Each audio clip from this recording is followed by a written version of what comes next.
What's up, guys? Today we're going to have a review of the Nike SB Dunk Low Street Hawkers. Very anticipated release, right? If you want my opinion, this left side of the shoe is probably only about 10 times as better as this part of the shoe.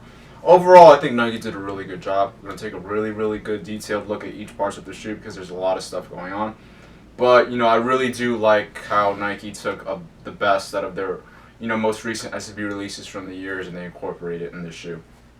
If you want my opinion, the shoes are undervalued. The way I look at it is the Ben & Jerry SBs, the Dr. Strangelove. Those go for well over $1,000. You can find these for probably $500 to $600, in that range, which isn't that bad considering the amount of detailing, the amount of incredible look of this shoe. These are really serious neck breakers. Like, you see them wearing it, you could probably spot a mile away. You'll just have someone panting out, like, fainting or something because they broke their neck. But yeah, anyway, these really good release.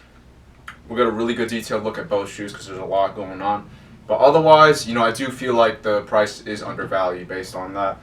The only logic I can think of is that there was more pairs produced of this pair than, the other hyped Nike SB releases.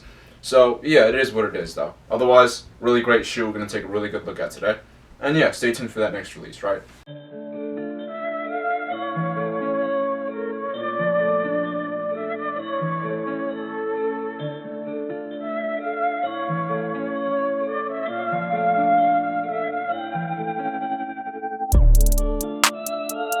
Anyway, guys, I thought it would be really great to start with the wrapping paper.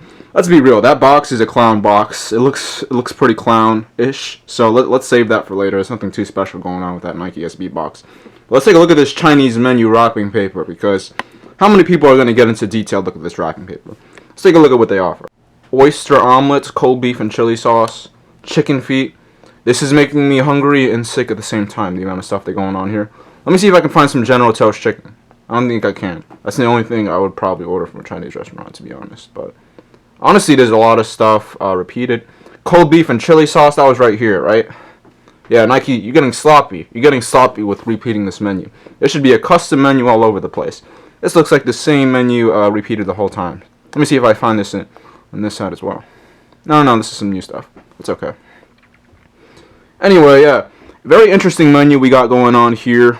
I like how there's Nike SB watercolor detailing. I like how there's a little bit of I don't know, what is that, blood stains? Oh no, that's probably some soy sauce stains or something. I don't know why I would say blood stains. That wouldn't make sense in this context, right? Yeah, otherwise, the detailing looks incredible. This reminds me of like those global history maps that you'd have in your global history high school. But yeah, it looks pretty good. I mean, let's take a look at this box. I just want to show you guys the box. I don't know what Nike SB has been doing with this. Man, Nike, step your game up, because the Nike SB boxes that we've been using in the recent years, they're about 10 times better than this clown stuff. This reminds me of like I'm on the circus or something. I don't know what's going on with this box. Like, you gotta step your game up. I don't know, this is like a clown box. This is just causes harm to the integrity of this shoe, the integrity of this wrapping paper. Absolute clown box. The box is definitely the worst part of this. I don't want to spend too much time of it. Just imagine you're at a circus and you see a bunch of clowns. This is basically a clown makeup box. There's nothing too special going on there. But yeah, let's take a good look at the shoes. So guys, let's start with the right side of the shoe, right? I'm the type of guy to save for the best for last. So we're going to save that baby over there for last, right? Let's start with this right side of the shoe.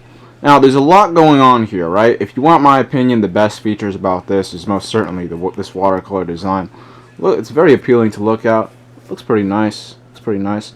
And that silver Nike check. Look at that silver Nike check. Look at the way it shines in that light.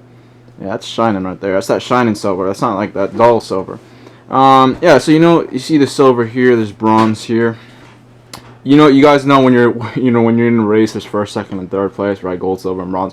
Where's the gold in this shoe, right?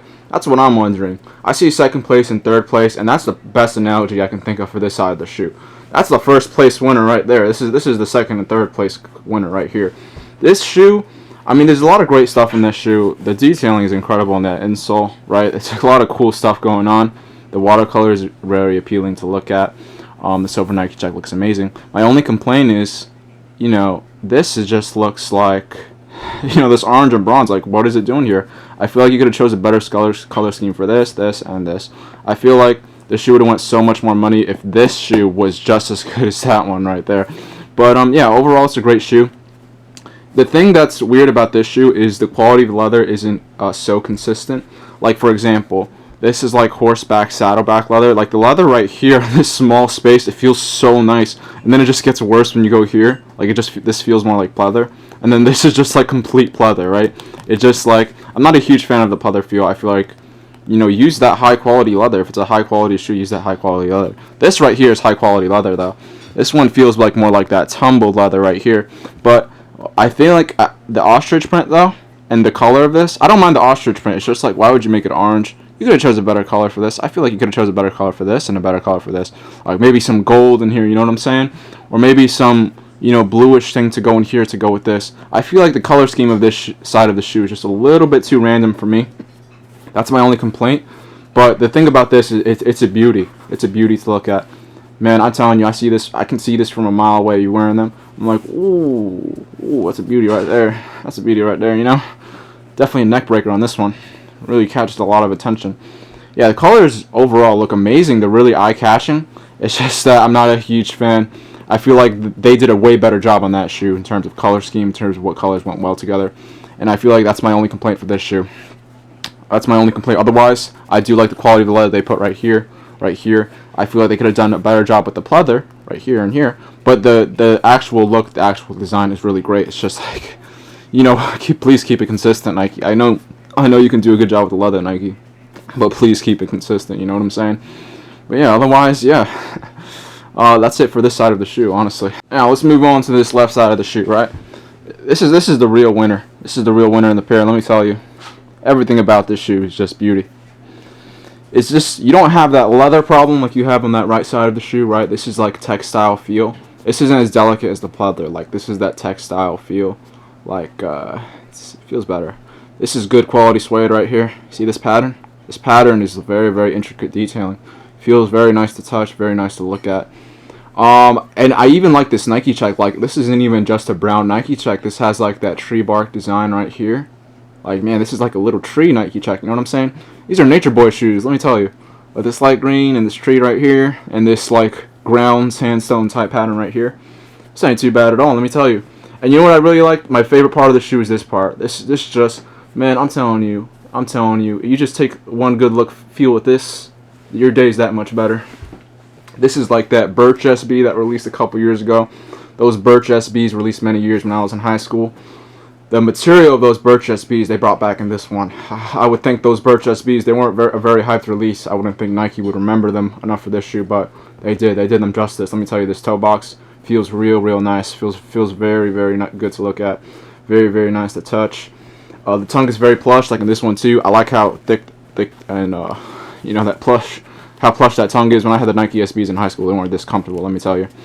Yeah, I do like the insole. The insole on these look good. They look way better. Look at that sky compared to this one. This one just looks more messy. This one's a beauty. This one's a beauty. Just a beauty in every aspect. I feel like, you know, there's such a huge difference in these in terms of detailing, in terms of color scheme they put together. I feel like a different person designed each one, but probably not. Who knows? Who knows with these things? Overall, I like this too. I like this. It's very subtle, very nice detailing. Let me see. Looks like money. Looks like a gold coin. Right, looks like money. But overall, I think the best part of that shoe is, even though there's a lot going on in terms of detailing, in terms of material, like it's suede here, it's like that Birch SB material here, it's like textile right here, textile right here, textile right here.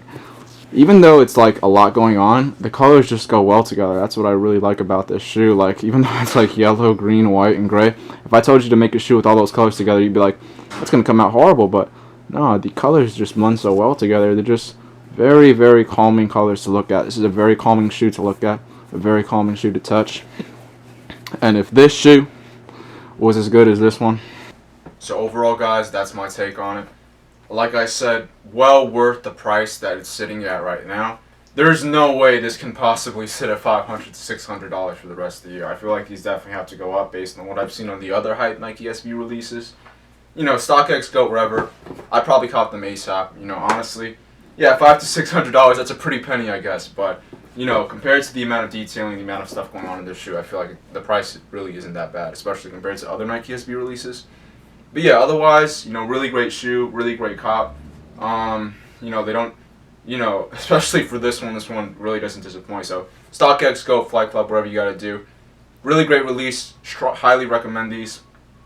And yeah, stay tuned for that, next release.